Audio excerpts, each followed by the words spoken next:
Hello, नमस्कार विद्यार्थीगण। हम पढ़ रहे थे नडजेर प्रथम प्रश्न पत्र, जिसका नाम है टीचिंग रिसर्च एप्टीट्यूड, शिक्षण एवं शोध आवृत्ति। उसका हम इकाई पहला पढ़ रहे थे, इसका नाम है शिक्षण आवृत्ति, टीचिंग एप्टीट्यूड। इसमें आज हम पढ़ेंगे इसका तीसरा चैप्टर या तीसरा अध्याय जो है, या फिर कहें कि पहला यूनिट का जो तीसरा बिंदु, तीसरा भाग है, उसका नाम क्या है? उसका नाम है शिक्षण प्रभावक तत्व। ये लिखा हुआ है शिक्षण प्रभावक तत्व। इंग्लिश इसको बोलते हैं फैक्टर्स अफेक्टिंग टीचिंग। ये इसमें जो सिलेबस में दिया हुआ है, स्पष्ट रूप से इसी प्रकार लिखा हुआ है तीसरे चैप्टर का नाम। इसके अंतर्गत जो भी चीज़ें हैं वो हम इस क्लास में देखेंगे, ठीक है। तो जो शिक्षण प्रभावक तत्व है, इसका मतलब क्या होता है? जैसे शब्द है वैसे इसका अर्थ है। शिक्षण प्रभावक तत्व का मतलब ऐसी कौन कौन सी चीज़ें हैं जो टीचिंग को यानी शिक्षण को प्रभावित करती हैं, और कौन कौन सी चीज़ें हम क्रम से देखेंगे। तो पहला जो महत्वपूर्ण है, और सिलेबस में भी दिया हुआ है कि पहला जो महत्वपूर्ण तत्व है जो टीचिंग को प्रभावित करता है और सर्वाधिक रूप से प्रभावित करता है, वह है अध्यापक या शिक्षक। सिलेबस में लिखा हुआ शिक्षक, ठीक है। और अध्यापक किस प्रकार प्रभावित करता है? क्योंकि जो अध्यापक होता है वह शिक्षण प्रक्रिया का, टीचिंग जो प्रोसेस होती है उसका आधारभूत तत्व होता है। और हमने पहले पढ़ा था कि ये जो होता है एक स्वतंत्र चर होता है शिक्षण प्रक्रिया में, अध्यापक। और इसलिए क्योंकि ये आधारभूत तत्व होता है, इसलिए यह शिक्षण प्रक्रिया को सर्वाधिक प्रभावित करता है। यह कई रूपों में शिक्षण को प्रभावित कर सकता है। अध्यापक जो होता है, शिक्षक जो होता है, शिक्षण प्रभावक तत्व में शिक्षण जो प्रक्रिया होती है, टीचिंग प्रोसेस को कई रूप में प्रभावित करता है। ये कैसे कई रूप में प्रभावित कर सकता है, एक एक करके इसको देखेंगे।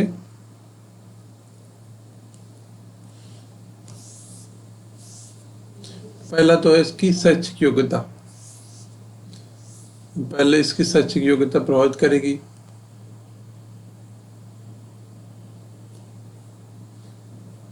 किसको? टीचिंग प्रोसेस जो है उसको शैक्षिक योग्यता प्रभावित करेगी। और शैक्षिक योग्यता किस प्रकार प्रभावित करेगी? कोई भी अध्यापक होता है या किसी भी कक्षा में पढ़ाने वाला, कि या किसी भी स्कूल या कॉलेज में पढ़ाने वाला, उसकी एक योग्यता निर्धारित की गई है। अलग अलग सरकारी संस्थाएं जो हैं, बोर्ड है, यूनिवर्सिटी हैं, उनके द्वारा। एक मिनट, हाँ, तो मैं बता रहा था कि कोई भी शिक्षक होता है उसके लिए सरकार द्वारा, अलग अलग सरकारों के द्वारा अलग अलग सरकारी संस्थाएं, जैसे यूनिवर्सिटी हो गए, राज्यों के स्कूल बोर्ड हो गए, एनसीईआरटी हो गया, और यूनिवर्सिटी के अंतर्गत यूजीसी हो गया, एआईसीटी हो गया, इन के द्वारा शिक्षकों के लिए योग्यता निर्धारित की जाती है कि इस कक्षा में पढ़ाने वाले शिक्षक के लिए ये योग्यता होनी चाहिए। ऐसा क्यों होता है? क्योंकि अगर वो शिक्षक योग्यता नहीं रहेगा तो छात्रों को सही ढंग से पढ़ाएगा क्यों, कैसे पढ़ाएगा? क्योंकि वो योग्यता बनाई गई है, कुछ सोच समझ के विशेषज्ञ द्वारा बनाई गई है। इसलिए जरूरी है कि अध्यापक जो है, शिक्षक वो योग्यता रखे, तभी वह उस कक्षा के छात्रों को सही ढंग से पढ़ा पाएगा। और उदाहरण के लिए जैसे कि यहाँ पर लिखा हुआ बीएड क्या होता है? कक्षा 12 तक के विद्यार्थी को पढ़ाने के लिए बीएड योग्यता होनी चाहिए। सीटेट भी उन्हीं के लिए होता है। सीटेट 2 लेवल की होती है। प्राइमरी के पढ़ाने वाले बच्चों को पढ़ाने के लिए अलग, प्राइमरी से ऊपर पढ़ाने वाले बच्चों के लिए अलग सेकेंड लेवल की सीटेट। इसी प्रकार जैसे नेट हो गया, पीएचडी हो गया, ये डिग्री कॉलेज और जो यूनिवर्सिटी में पढ़ाने के लिए ये योग्यता होती है, नेट पीएचडी। तो ये जो शैक्षिक योग्यता है, ये भी बहुत महत्वपूर्ण प्रभावक तत्व है शिक्षण प्रक्रिया में, शिक्षक के लिए। तो ये पहली शिक्षक के लिए जो प्रभावक तत्व के रूप में होगा शैक्षिक योग्यता।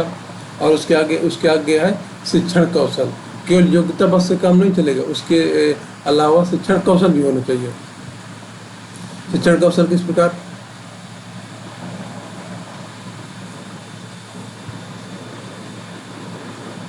शिक्षण कौशल का मतलब होता है उसकी पढ़ाने का ढंग, उसकी वो व्यक्ति, वो शिक्षक पढ़ाने में कितना कुशल है, कितना दक्ष, ये होता है शिक्षण कौशल का मतलब। प्रभावी शिक्षण के लिए समुचित शिक्षण कौशलों का होना आवश्यक है। इसके लिए एक भावी शिक्षक को सचेत प्रयास करना पड़ता है। शिक्षण कौशल इसके अंतर्गत जो है शिक्षक ने योग्यता तो प्राप्त की, हमने पहले पढ़ा योग्यता, तो उसने परीक्षाएं पास करके जो भी निर्धारित परीक्षाएं BEd CTET PhD net JRF जो भी है, तो उसने योग्यता तो प्राप्त कर ली। उसके बाद उसे पढ़ाना भी तो आना चाहिए। इतना एग्जाम पास करने से बस थोड़ी वो पढ़ाने के लिए पर्याप्त हो गया, तो इसके लिए उसको और प्रयास करना पड़ेगा। नई नई तकनीकी, नई नई विधियाँ विकसित करनी पड़ेंगी कि वो अपने छात्रों को कोई विषय किस प्रकार समझा सके। इसके लिए नई नई विधियाँ ईजाद करनी पड़ेंगी और इसके लिए उसे प्रयास करना पड़ेगा, मेहनत करना पड़ेगा। और इस प्रकार वो कई प्रकार के कौशलों यानी कि शिक्षण कौशलों का संग्रह करेगा अपने लिए। ये हो गया शिक्षण कौशल। ठीक है, इसके बाद क्या है? इसके बाद है शिक्षक का अनुभव। शिक्षक का अनुभव भी एक महत्वपूर्ण प्रभाव तत्व है शिक्षण प्रक्रिया में। जो एक अनुभवी शिक्षक होता है वह जो कई साल से छात्रों को पढ़ा रहा है, मतलब अनुभवी शिक्षक को मतलब कि क्या बोलेंगे? अनुभवी शिक्षक का मतलब इसका शिक्षा के क्षेत्र में पहले से अनुभव है तुझे कुछ वर्षों का, ज़्यादा वर्षों का जितना भी अनुभव है, तो पहले छात्रों को पढ़ा रहा, तो उसे छात्रों को कैसे पढ़ाना, इसकी विधियों के बारे में ज़्यादा जानकारी होगी। छात्रों को कौन कौन समस्याएं सामने आती हैं, उन्हें दूर कैसे करना, ये भी उसकी जानकारी पहले से होगा। तो जब अनुभवी शिक्षक होगा तो उसे छात्रों के बारे में ज़्यादा जानकारी होगी। ज़्यादा जानकारी होगी तो छात्रों को बेहतर ढंग से कोई ज्ञान प्रदान कर सकता है, बेहतर ढंग से उस विषय को समझा सकता है। इस वजह से शिक्षक का अनुभव भी महत्वपूर्ण होता है। शिक्षक को प्रभावित करने में, शिक्षण प्रक्रिया को प्रभावित करने में, यही यहाँ पर लिखा हुआ है। क्या लिखा हुआ?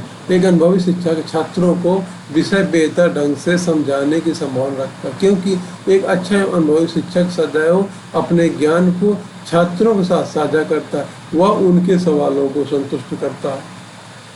जैसा कि मैंने बताया, अगर वो अनुभवी शिक्षक है, उसे पता होगा कि छात्र कैसे सवाल पूछते हैं, कौन कौन से उनको पढ़ने में दिक्कत आती है, तो वह उनके सवालों को जवाब देकर उनको संतुष्ट कर सकता, अच्छी तरीके से समझा सकता। जो अनुभवी शिक्षक नहीं होगा उसे पता ही नहीं होगा कि छात्रों को कौन कौन सी समस्याएं आएंगी इस विषय को पढ़ने में, तो जब वो पढ़ाएगा तब उसे पता चलेगा, फिर उनकी वो समाधान ढूंढेगा उनके सवालों का, तो उसे टाइम लगेगा ना। तो इस वजह से अनुभवी शिक्षक ज़्यादा जरूरी होता है शिक्षण प्रक्रिया को सुचारू ढंग से चलाने के लिए। ठीक है, इसके बाद है कक्षा का वातावरण।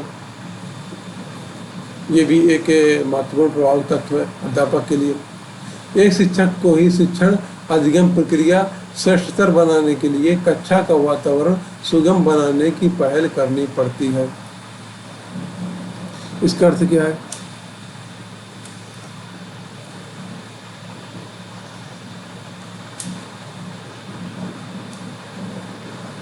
इसका मतलब है कि कक्षा का वातावरण कैसा हो, यानी जब कोई अध्यापक पढ़ा रहा है कक्षा में, तो वह एक ऐसा वातावरण बनाए कि छात्र सहज ढंग से, सरल तरीके से उस विषय को समझने में अपना दिमाग लगा सके, ना कि उनका दिमाग पढ़ाई के अलावा कहीं और का लगा हो और दूसरी जगह लगा हो।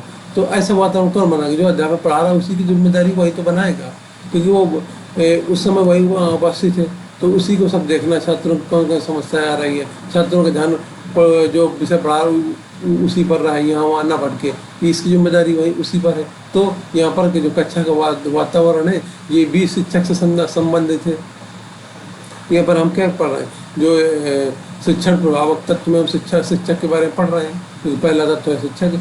तो शिक्षक के बारे में हमने उसकी कई विशेषताओं के बारे पढ़ते हुए यहाँ पर आ गए कक्षा के वातावरण में। तो कक्षा का वातावरण भी शिक्षक से प्रत्यक्ष रूप से संबंधित है, क्योंकि कक्षा का वातावरण जो है शिक्षक की जिम्मेदारी बनती है कि जब वो पढ़ा रहा है तो कक्षा का वातावरण बनाए, खुद बनाए व के जो स्कूल का मैनेजमेंट है उससे बोल कर बनवा ले, किसी से बनवाने की जिम्मेदारी उसी की बनती है। कोई समस्या होगी तो उस समय छात्र उसी से शिकायत करेंगे, उसी से बोलेंगे कि हमें ये समस्या हो रही है, और उसके विषय को पढ़ने में छात्र ठीक से अपना ध्यान नहीं लगा पाएंगे अगर कक्षा का वातावरण सही नहीं है। तो कक्षा का वातावरण भी शिक्षक संबंधित एक महत्वपूर्ण प्रभाव तत्व हो गया, इम्पोर्टेंट अफेक्टिंग फैक्टर हो गया टीचिंग प्रोसेस में। अगला तत्व क्या है? अगला तत्व है आर्थिक कारक।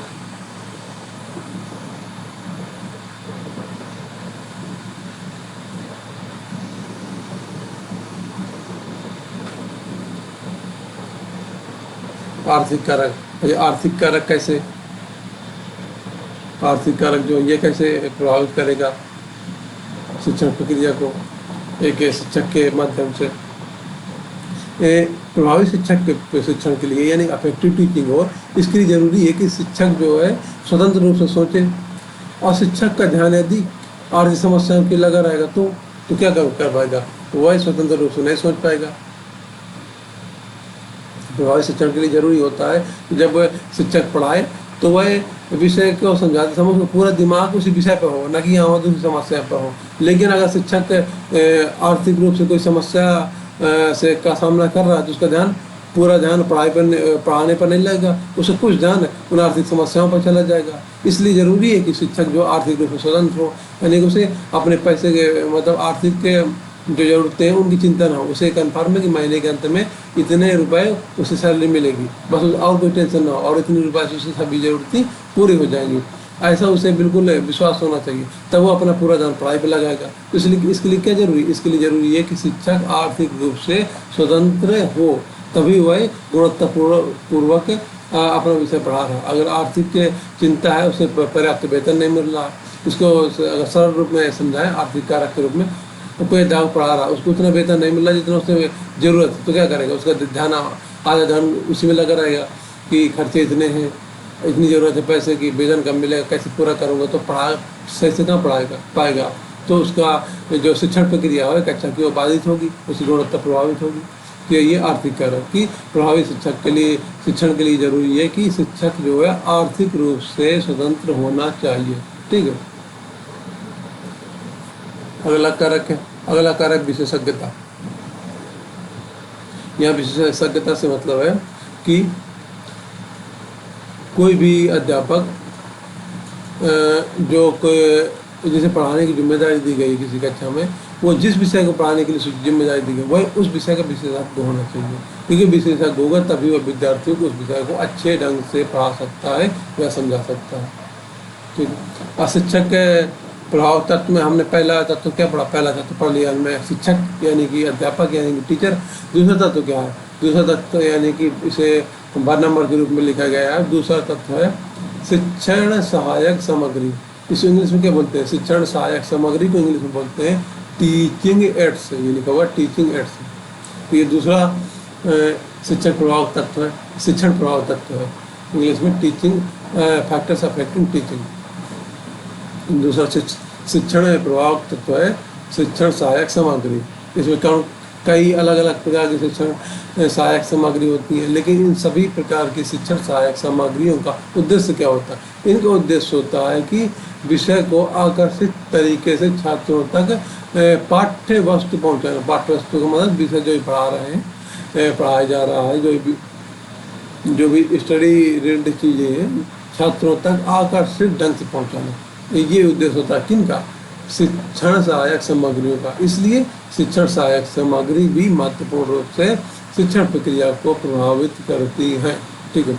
अब एक एक करके देखेंगे कौन कौन सी शिक्षण सहायक सामग्री। उसमें पहला इसको वर्गीकरण किया गया है। तो इसके वर्गीकरण में पहला जो है वर्ग है श्रव्य साधन, यानी कि शिक्षण सहायक सामग्री में पहला है श्रव्य साधन। श्रव्य साधन को हिंदी में बोलते हैं, हिंदी जो होगा श्रव्य साधन को इंग्लिश में बोलते हैं ऑडियो एड्स, लिखा हुआ ऑडियो एड्स। श्रव्य साधन इंग्लिश में बोलते हैं ऑडियो एड्स। और इसके अंतर्गत कौन कौन सी चीज़ें आती हैं वो हम देखेंगे। ठीक है।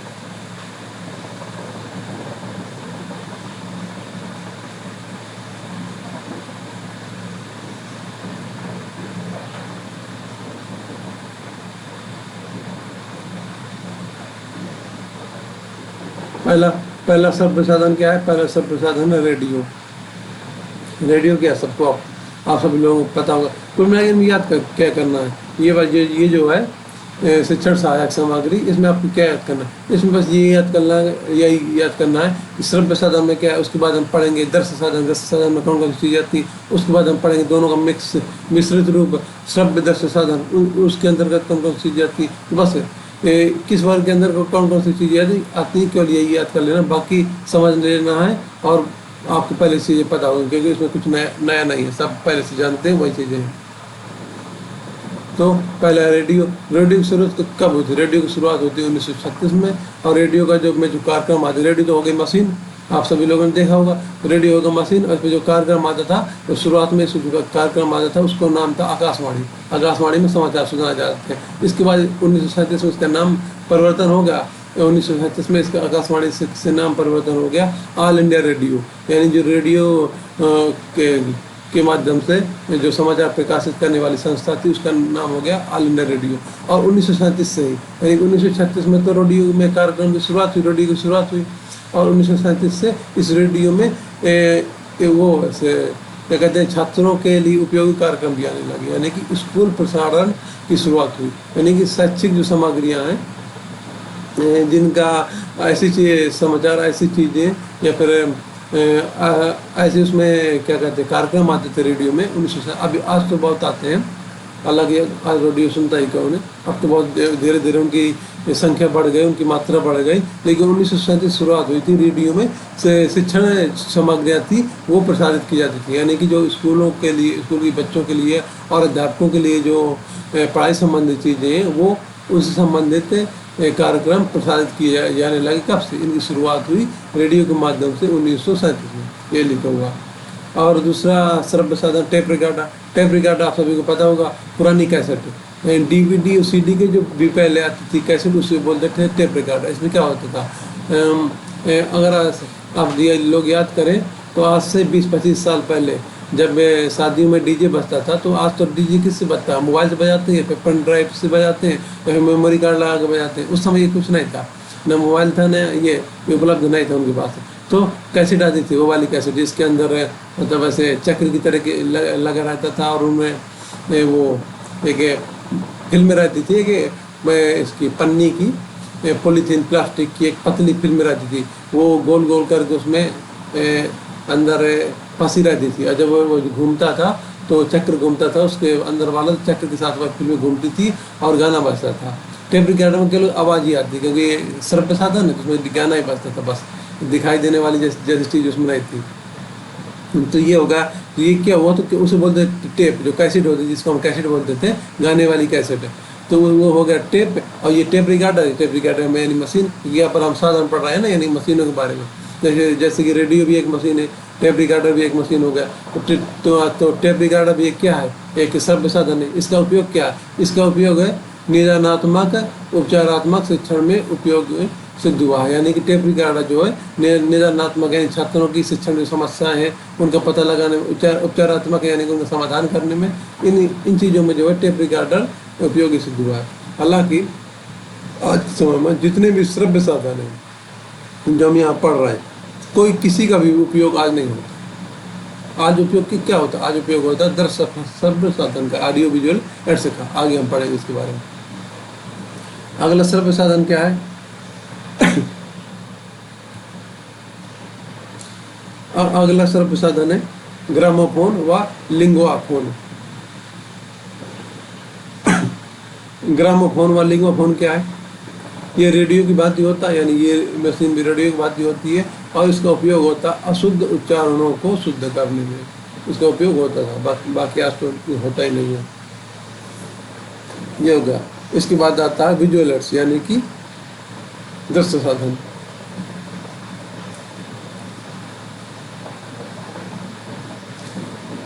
श्रव्य साधन हमने पढ़ लिया, दूसरा है दृश्य साधन।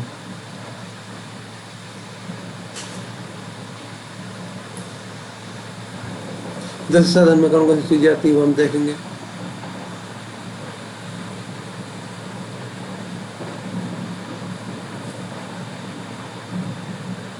दृश्य साधन में पहला है चार्ट। चार्ट क्या होता है? दृश्य साधन को इंग्लिश बोलते हैं विजुअल एड्स से। चार्ट क्या होता है? जब किसी वस्तु को मॉडल को इंग्लिश में तो मॉडल ही बोलते हैं, इंग्लिश शब्द, हिंदी बोलते हैं प्रतिरूप। जब किसी वस्तु का मॉडल उपलब्ध ना हो तब इसका प्रयोग किया जाता है किसी चार्ट का। उदाहरण के लिए जैसे हमको एक चार्ट बनाना है, एक तरफ लेखक का नाम, दूसरी तरफ उसकी रचना है, या फिर इंग्लिश में चार्ट बनाते हैं ना, इंग्लिश ग्रामर में, उसमें फर्स्ट पर्सन सेकंड पर्सन, इसका यूज कहाँ पर होता है, ये तो होता है ना, एक साइड ये चीज़ लिख लिया, दूसरी साइड वो चीज़ लिख दिया।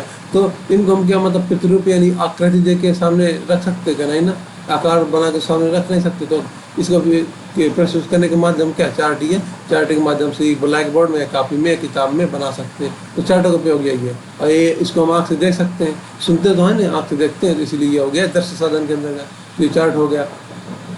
इसका उपयोग हो गया कि इसे उपयोग कहाँ पर करते हैं। फिर अगला दृश्य साधन है, हाँ चार्ट हो गया। हिंदी में मैंने बताया था जो मॉडल है, चार्ट नहीं, चार्ट तो चार्ट ही हो गया। मॉडल, मॉडल को हिंदी में बोलते हैं प्रतिमान। फिर है मानचित्र है ग्लोब। दूसरा दृश्य साधन है मानचित्र व ग्लोब। मानचित्र ग्लोब क्या है, सभी लोग जानते होंगे, भूगोल में मानचित्र और ग्लोब की जरूरत पड़ती है। मानचित्र सबके पास होता है, ग्लोब से सभी लोग नहीं खरीदते क्योंकि महंगा मिलता है, ग्लोब स्कूलों में रहता है। तो इससे क्या है, ग्लोब का और इनका उपयोग क्या होता है, इनका उपयोग होता है किसी जगह की भौगोलिक स्थिति, क्षेत्रफल, दूरी यानी दो स्थानों की दूरी, जलवायु, उसे स्थानीय जलवायु का क्या है, कैसी है, उसे देश का मौसम, उस देश की जलवायु कैसी है, ये देखने के लिए उपयोग किया जाता है। पर्यावरणीय कारक यानी वहाँ की पर्वत, पठार, नदियाँ और वन, ये सब विषयों के बारे में पढ़ने के लिए मानचित्र और ग्लोबों का उपयोग होता है। ये यहाँ पर लिखा हुआ। फिर आता है प्रतिमान, जो मैंने बताया था ना, मॉडल्स। प्रतिमान, प्रतिमान को इंग्लिश में बोलते हैं मॉडल्स और हिंदी में बोलते हैं प्रतिमान। ये क्या है, ये जो है जब वस्तुओं का उपयोग, मतलब वस्तुएं वास्तव में अस्तित्व में तो रखती हैं, जो वस्तुएं हैं वह अस्तित्व तो रखती हैं, यानी कि पृथ्वी में उनका अस्तित्व तो है, हम जानते हैं, लेकिन कक्षा में उनको वास्तविक रूप में प्रस्तुत नहीं किया जा सकता। उदाहरण के लिए हमको जीव विज्ञान के बारे में पढ़ाना है कक्षा 12 वाले स्टूडेंट्स को या फिर BSc वाले स्टूडेंट को, तो उनको उसके लिए जीव विज्ञान के बारे में पढ़ाने के लिए ऐसा तो नहीं कि किसी पेड़ को ले आएंगे पूरा, या किसी बॉडी को ले आएंगे, बॉडी का मतलब मरे हुए मुर्दे को ले आएंगे और फिर उसको चीड़ फाड़ करके दिखाएंगे। ये तो वहाँ पर होता है MBBS वाले स्टूडेंट को पढ़ाया जाता है। तो वहाँ पर कैसे पढ़ाएंगे, वहाँ पढ़ाएंगे प्लास्टिक, कोई पौधा है प्लास्टिक का बना देंगे उसी प्रकार का पौधा, उसके बारे में बताएंगे। या फिर सूखा पौधा ले आएंगे, तो सूखा पौधा क्या हुआ, सूखा पौधा है मरा हुआ पौधा, वो हो गया मॉडल हो गया, यानी प्रतिमान हो गया असली पौधे का। या और ह्यूमन बॉडी के बारे में पढ़ाना है, मानव शरीर के और उसके अंगों के बारे में, तो प्लास्टिक के मानव अंग, प्लास्टिक की बॉडी ले आएंगे और ऐसे पढ़ाएंगे।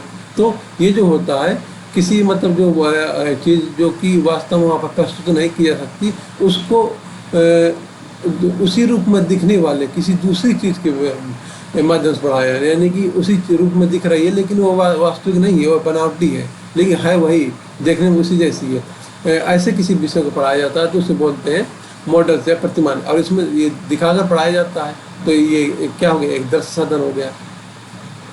ये लिखा है यहाँ पर, जब प्रत्यक्ष वस्तुओं का उपयोग संपन्न हो, यानी कि प्रत्यक्ष सही वाले पेड़ को कक्षा में लाया जा सकता, पूरे पेड़ को सही वाली बॉडी को नहीं लाया जा सकता, तब इनका प्रयोग किया जाता है। किनका, मॉडल या प्रतिरूप का। यानी ये जो मॉडल प्रतिरूप होते हैं वो सही वाली जो चीज़ें होती है वैसे ही दिखते हैं, लेकिन सही नहीं होते, ये झूठ होते हैं, लेकिन दिखते उसी प्रकार। ये वास्तविक वस्तु से मिलते जुलते हैं, यानी उसी प्रकार दिखते। उदाहरण के लिए विज्ञान के मॉडल से, ठीक है। अगला दृश्य साधन है, यानी कि विजुअल एड्स है स्लाइड। स्लाइड क्या होती है, कठिन और सूक्ष्म बातों को छात्रों तक आसानी से पहुंचाने के लिए शिक्षक जो है इसका प्रयोग करते हैं। यहाँ पर शिक्षक होगा, शिक्षण नहीं होगा। मैं लिख देता हूँ शिक्षक।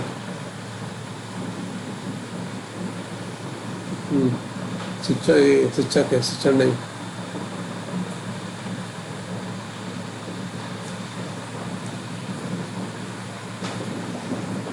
ये होगा शिक्षक होगा।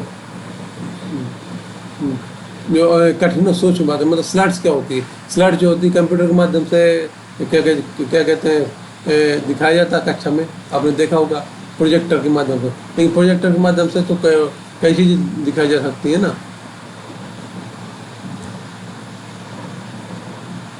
प्रोजेक्टर के माध्यम से आज के समय क्या होता है, प्रोजेक्टर के माध्यम से फिल्म भी चलती है, फिल्म में क्या होता है, आवाज़ भी आता है, चित्र भी आता है। लेकिन यहाँ पर हम क्या पढ़ रहे हैं, यहाँ पर हम पढ़ रहे हैं दृश्य साधन, यानी कि केवल दिखाई देगा। तो इसमें स्लाइड्स में जो होती है यहाँ पर चित्रों को दिखाया जाता है, यहाँ पर वीडियो को नहीं दिखाया जाता। वीडियो भी दिखाएंगे तो ऐसी वीडियो दिखाएंगे इसमें आवाज़ नहीं आएगी। तो स्लाइड जो दिखाएंगे, अब स्लाइड वो नहीं, वीडियो वाली नहीं है। प्रोजेक्टर के माध्यम से स्लाइड दिखाया जाता है, लेकिन इसमें वीडियो नहीं होता, स्लाइड दूसरी बात होती है। PPT से बोलते हैं, वही स्लाइड है, सभी लोगों को पता होगा। पावर पॉइंट प्रेजेंटेशन वाली स्लाइड होती है, इसमें क्या होता है, चित्र होते हैं, चित्र को दिखाते हैं, कोई छोटी चीज़ है उसको बड़ा करके देखना तो प्रोजेक्टर के माध्यम से दिखाया जाएगा पर्दे में या फिर दीवार में, तो वह जो छोटी चीज़ होगी वो बड़ी होकर दिखाएगी, बड़ी होकर दिखेगी। तो वही है, तो छात्रों को कोई सूक्ष्म चीज़ यानी छोटी चीज़ के बारे में समझाना होता है, कोई कठिन चीज़ के बारे में समझाना होता है, तो कठिन चीज़ से या छोटी चीज़ के बारे या सूक्ष्म बातों के बारे में, सूक्ष्म चीज़ों के बारे में समझाने के लिए अध्यापक जो है स्लाइड का उपयोग करते हैं। इससे छात्र जो आसानी से उस विषय को वो समझ सकते हैं। ठीक है, प्रोजेक्टर के माध्यम से दिखाया जाता है, ये मैंने बताया। फिर अगला 10 साधन क्या है, अगला 10 साधन है फिल्म। इसमें क्या होता है, फिल्म में क्या होता है, ये मैं फिल्म की बात उनकी नहीं कर रहा हूँ जो आज के समय में फिल्म टीवी या मोबाइल में या फिर जाकर सिनेमा घर में देखते। ये फिल्म में मतलब आवाज़ नहीं होती, क्योंकि हम पढ़ रहे थे साधन, तो इन फिल्मों में आवाज़ नहीं होगी। इनमें क्या हो सकता है, ये पहले चलती थी, अब तो आवाज़ वाली फिल्में आती हैं, पहले चलती जब आवाज़ वाली फिल्में नहीं आती थी, उन फिल्मों को बोलते थे मूक फिल्में ही बोलते थे। मूक का मतलब यहाँ बोलती हुई नहीं थी, उनमें आवाज़ नहीं आती थी। तो ऐसी फिल्म, इनमें क्या होता था, इनमें कोई डॉक्यूमेंट्री दिखाई जाती थी, यानी डॉक्यूमेंट्री यानी कि किसी घटना के बारे में या फिर कोई विषय के बारे में जो हमारे सिलेबस से संबंधित है, उसके बारे में चित्र रूप में एक कार्यक्रम बनाया जाता था, फिर उसको छात्रों को दिखाया जाता है प्रोजेक्टर के माध्यम से या फिर टीवी के माध्यम से, किसी भी माध्यम से छात्रों को दिखाया जाता था। तो ये हो गया फिल्म। इसमें क्या होता है, इसमें शैक्षिक प्रक्रियाओं खोजों यानी कोई खोज की गई या फिर कोई आविष्कार किया गया शिक्षा संबंधित, तो उनको फिल्म के माध्यम से छात्रों को दिखाया जाता था। और जब हम चीज़ें को कोई देख लेते हैं और देख के कोई चीज़ पढ़ते हैं तो हमारे दिमाग में ज़्यादा स्थायी रूप से बैठ जाती है। इस वजह से फिल्में उपयोगी है, यानी कि स्थायी रूप से यानी अधिक स्थायी रूप से किसी चीज़ को याद करने के लिए, किसी चीज़ को समझने के लिए फिल्में उपयोगी होती हैं। तो वही यहाँ पर लिखा हुआ। अगला 10 साधन क्या है, ग्राफ। अब ग्राफ क्या है, ग्राफ में जो गणितीय मानों को, यहाँ पर जैसे लिखा हुआ है, ग्राफ में गणितीय मानों को चित्र के रूप में प्रदर्शित करना। जैसे कि ग्राफ आपके सवालों में आते हैं, मतलब ये हमारे सिलेबस में ये नेट जेआरएफ के जो पहला प्रश्न पत्र है, इसमें जो मैथ वाला 5 क्वेश्चन आते हैं उसमें ग्राफ आते हैं, उसमें मान दिए रहते हैं, जैसे आया चित्र, पाई चार्ट है और ये सब रहते हैं। तो इसमें गणितीय डाटा दिखाया जाता है, सबको पता होगा, इसमें बताने की कोई ज़रूरत है नहीं। वह भी एक 10 साधन के अंदर आएगा ग्राफ। कुल मिला याद क्या करना है आपको, याद क्या करना है कि ग्राफ भी एक 10 साधन के रूप में आएगा। और इसमें गणितीय मान जो मतलब कोई जैसे जनगणना की गई, जनगणना ग्राफ के रूप में दिखाना है, या फिर और कोई आंकड़े इकट्ठा किए गए उनको ग्राफ के रूप में दिखाना, तो वह सब ग्राफ में दिखाए जाते हैं। अगला है चित्र एवं रेखा चित्र। ये भी श्रव्य नहीं, उसमें 10 साधन में आएगा। चित्र एवं रेखा चित्र ये क्या होते हैं, ये मौखिक वर्णन का पूरक होते हैं, यानी कि चित्र के माध्यम से छात्रों को चीज़ दिखाना या समझाना है, यानी कोई विषय हम पढ़ा रहा है उसका चित्र दिखा दिया।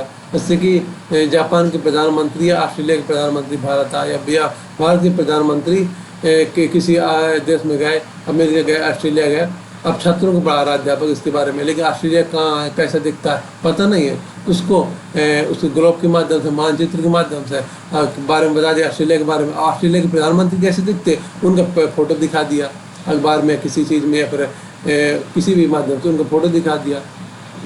तो फोटो के माध्यम से छात्रों को ऑस्ट्रेलिया के प्रधानमंत्री कौन है आसानी से याद हो गया, उनका नाम भी याद हो गया और साथ में उनका चित्र भी याद हो गया। ये क्या बोलते हैं, जो मुँह से हम बोलते हैं उसका पूरक होते हैं, यानी कि चित्र के माध्यम से भी बहुत सारी चीज़ें हमें याद हो जाती हैं बिना बोले। क्योंकि आज के समय ऐसा होता है ना, पहले भी होता था, चित्र के माध्यम से ही हमें क्वेश्चन दिए जाते थे, अब शायद नहीं होता, मतलब कंपटीशन एग्जाम में होता, किसी कंपटीशन एग्जाम में चित्र दे दिया जाएगा और उसका विकल्प रहेंगे, या फिर उनका डिस्क्रिप्टिव आंसर लिखना रहेगा कि ये चित्र क्या कहते हैं, इसका मतलब क्या। तो ये क्या हुई, इसलिए वही यहाँ बोला कि मौखिक वर्णन पूरक होते हैं, यानी कि चित्र खुद बोलते हैं, चित्र का कुछ मतलब होता है, वो खुद हमें कोई मतलब बताते हैं, कोई ना कोई अर्थ बताते हैं। तो वही यहाँ पर लिखा गया है कि ये मौखिक वर्णन का पूरक होते हैं। और रेखा चित्र ये है कि जो कोई चित्र होता है कैमरा से न लेकर हाथ से बनाया गया, तो वही रेखा चित्र हो गया। तो काम दोनों का वही है, हाँ थोड़ी अंतर भी हो सकती है दोनों काम में, लेकिन लगभग समानता। इससे आपको मतलब है, इसको आपको बस याद किया था कि क्या करना है कि चित्र और रेखा चित्र भी 10 साधन में आते हैं।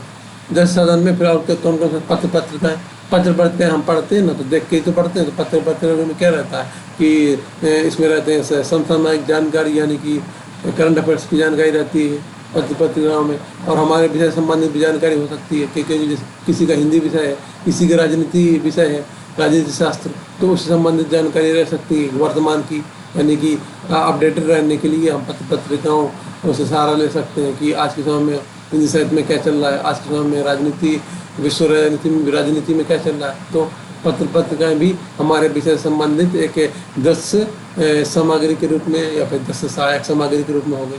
फ्लैश कार्ड, ये भी एक दृश्य सहायक सामग्री है शिक्षण प्रक्रिया में। लेकिन जो फ्लैश कार्ड होता है छोटे बच्चों के लिए उपयोग होता है, हमारे लिए बड़े बच्चों के नहीं होता। छोटे बच्चों को पढ़ा सिखाना है, गिनती सिखानी है, ककारा सिखानी है, कोई कुछ भी विषय पढ़ाना है, जोड़ना घटाना कोई भी विषय, तो फ्लैश कार्ड के माध्यम से उनको आसानी से समझाया जा सकता है, आसानी से सिखाया जा सकता है। ठीक है। और फिर हमने पहला पढ़ा श्रव्य साधन, दूसरा पढ़ा दृश्य साधन, तीसरा साधन है शिक्षण सहायक सामग्री में श्रव्य दृश्य साधन, यानी कि इसको इंग्लिश में बोलते हैं ऑडियो विजुअल एड्स। इसमें क्या होता है ऑडियो विजुअल एड्स में, ये आज के समय में जो देखते हैं ना टीवी, मोबाइल में, यूट्यूब, सिनेमा में, घर में जाके पिक्चर, वही है। यानी कि इसमें आवाज़ भी सुनाई देती, दिखाई भी देती है, और ये याद करने का सबसे आसान माध्यम होता है। यानी कि हमें किसी विषय की वीडियो देख लेंगे, यानी कि उस वीडियो में उस विषय संबंधित विस्तार से बताया गया होगा, उस संबंधित चित्र भी दिखाई गए होंगे और आवाज़ से बोल कर तो बताया गया, तो उससे हमारी चीज़ में, दिमाग में उस विषय संबंधित जो चीज़ें बढ़ जाती हैं, लंबे समय तक याद रहती है। जैसे कि हम कोई इतिहास पढ़ रहे हैं, इतिहास में हम स्वतंत्रता आंदोलन संबंधित कोई घटना है, तो उसको एक अध्यापक बोल के केवल पढ़ा रहा है, वो भी श्रव्य दर्शन में होगा क्योंकि बोल रहा है और हम देख भी रहे हैं। और दूसरी तरफ आवाज़ तो आ रही है, इसके साथ में बैकग्राउंड में वीडियो भी चल रही है। जैसे यूट्यूब में ऐसी बहुत सी वीडियो उपलब्ध है, बनाई जाती है आज के समय में। लोग बुला के डाल देते हैं कि वो वहाँ पर 1942 के भारत छोड़ो आंदोलन, वहाँ पर कौन कौन सी घटनाएं हुई, आवाज़ भी बोलते भी जा रहा है, दिखाते भी जा रहे हैं। तो ये श्रव्य साधन हो गया। और हमने ऐसा देखा तो इससे हमें 1942 के जो स्वतंत्र भारत छोड़ो आंदोलन है वो हमारे दिमाग में अच्छी तरीके से बैठ गया, याद हो गया, लंबे समय तक याद रहेगा। ये सब चीज़ें, ये फायदे हैं श्रव्य साधन के, और यहाँ पर उदाहरण भी दिया हुआ है। लेकिन इसके अलावा श्रव्य साधन के, यानी कि यूट्यूब, मोबाइल, टीवी, इनकी कुछ सीमाएं भी है। कौन कौन सीमा है श्रव्य सामग्री, कुछ सीमाएं भी हैं, सीमाएं देखेंगे। इसमें पहली सीमा तो यह है कि अगर विद्यार्थियों की स्पष्टता के साथ उस सामग्री को नहीं दिखाया जाता तो उस पर नकारात्मक प्रभाव पड़ सकता है विद्यार्थी पर। कैसे? स्टूडेंट है, यूट्यूब में देख रहे हैं कोई वीडियो, कोई फिल्म देख रहे हैं, तो अब फिल्म से अच्छी सीख भी मिलती है और गलत सीख भी मिलती है, क्योंकि फिल्म में बहुत सारे दृश्य होते हैं जिनका उसका डबल मीनिंग होता है। बहुत सारे सीन के पूरी फिल्म का ही अपने हिसाब से अलग अर्थ निकाला जा सकता है। यानी कोई भी फिल्म है उसका अलग अलग व्यक्ति कई प्रकार से उसका अर्थ निकाल सकते हैं। ये देखने वाले के ऊपर है। छात्र हैं, उनको इतनी समझ नहीं है तो उसका नकारात्मक अर्थ भी निकाल ले सकते हैं। हो सकता है वो फिल्म जैसे कोई विश्व युद्ध संबंधित है, जैसे दूसरा विश्व युद्ध या पहला विश्व युद्ध, उस संबंधित कोई फिल्म बनाई गई। सुभाष चंद्र बोस के ऊपर कोई फिल्म बनाई गई, जैसे कि बनी थी कश्मीर फाइल्स, तो कश्मीर के ऊपर कोई फिल्म बनाई गई। तो ये ऐसे एक स्टूडेंट के लिए इम्पोर्टेंट तो है, देखने के लिए एक अच्छी फिल्म तो है, उसने देखा, लेकिन उसका सकारात्मक अर्थ भी निकाला जा सकता है, नकारात्मक अर्थ भी निकाला जा सकता है। तो अगर कोई छात्र देख रहा है और अध्यापक ने उसको एक्सप्लेन नहीं किया, यानी बताया नहीं कि इसकी फिल्म का उद्देश्य क्या है, इसमें कौन कौन सी चीज़ें महत्वपूर्ण है, अध्यापक ने बताया नहीं, छात्र ने अकेले देख लिया, बस उसका अर्थ हो सकता है कि छात्र का उसमें से नकारात्मक चीज़ें ग्रहण कर ले। नकारात्मक चीज़ें ग्रहण करेगा तो छात्र को नुकसान करेंगे, चीज़ें फायदा थोड़ी करेंगे। उद्देश्य क्या होता है? फिल्म देखने का उद्देश्य होता है हमें कुछ सीख मिले, अच्छी सीख मिले, ना कि गलत सीख मिले। तो ये उसकी श्रव्य साधन की एक कमी हो गई या सीमा हो गई। इसके अलावा दूसरी सीमा क्या है? दूसरी सीमा ये है कि अगर हमें ऐसी साधनों पर अधिक निर्भर हो जाते हैं, एक सीमा से ज़्यादा निर्भर हो जाते हैं, तो हम दिमाग को क्या कर बोलते हैं, आलसी हो जाता है हमारा दिमाग। हम ज़्यादा सोचना नहीं चाहते, ज़्यादा याद नहीं करना चाहते। क्या ज़रूरी है? सब उपलब्ध तो यूट्यूब में देख लेंगे वीडियो, क्या ज़रूरी है नोट्स बना के। आप जैसे मतलब जो ये सीमा है ये आप लोगों से प्रत्यक्ष रूप से संबंधित है। आज से हम देखो टेलीग्राम ग्रुप में, यूट्यूब में, कहीं भी सब कोई नोट्स मांग रहा है। मतलब कोई भी यूट्यूब से पढ़ता है, नोट्स दे दो, नोट्स दे दो, टेलीग्राम ग्रुप में कुछ नहीं, नोट्स दे दो। अगर नोट्स से ऐसे पढ़ाई होने लगे तो हो चुका, फिर दिमाग क्या के लिए भगवान ने तुम्हें दिया है। तो ये भी एक सीमा है ना, सबको नोट्स चाहिए। ये नहीं सोचते कि किताबें हैं पढ़ने के लिए, किताब से पढ़ो, समझो, खुद के नोट्स बनाओ, वही पेपर में काम आएगा। अगर ऐसे सब नोट्स बने बनाए नोट्स रख कर परीक्षा पास करने की कोशिश करोगे तो ऐसे थोड़ी होता है, ऐसे थोड़ी मतलब सफलता मिल जाएगी। एक एग्जाम पास हो जाएगा, अगले एग्जाम में लटक जाना है। तो ये भी एक सीमा है, इस पर हम निर्भर हो जाते हैं, इन पर निर्भर हो जाते हैं, वीडियो में निर्भर हो जाते हैं, बने बनाए नोट्स में। खुद से किताब पढ़ के जो प्रेजेंट पे देती थी कि हमारे पास किताबें खूब रहती थी, किताबों से पढ़ो और उनका खुद अर्थ समझो और खुद के से कॉपी में लिखो, वही सब सच्ची थी। यानी प्राचीन का मतलब ज़्यादा प्राचीन नहीं, आज से 10-20 साल पहले की बात है। ये कोरोना के पहले की बात है, कुल मिला के मुख्य रूप से बोले तो ऑनलाइन वाली जो नोट्स वाला ये सब है, ऑनलाइन टीचिंग वाला सब ज़्यादा कब बढ़ा है, कोरोना के बाद ही बढ़ा है। तो इसकी जो पहली वाली प्रक्रिया थी, ऑफलाइन कोचिंग पढ़ो या फिर ऑफलाइन कोचिंग के लिए जिनके पास पैसे नहीं है, ग्रामीण क्षेत्रों के लोग या फिर ऐसी महिलाएं हैं जिनकी शादी हो चुकी है, फिर ऐसे लोग जो जॉब कर रहे हैं तो वो ऑफलाइन कोचिंग नहीं कर सकते थे, तो क्या करते थे, किताब खरीदते थे, जो अध्यापक थे उनसे मिलकर पूछते थे कैसे क्या पढ़ना, बस पूछ के चले आते थे अपनी जगह पर, और उसके बाद खुद से किताब पढ़ते, खुद से नोट्स बनाते थे, अभ्यास करते थे, एग्जाम निकालते थे। तो वो प्रक्रिया ज़्यादा सही थी। मतलब निर्भर नहीं होना चाहिए।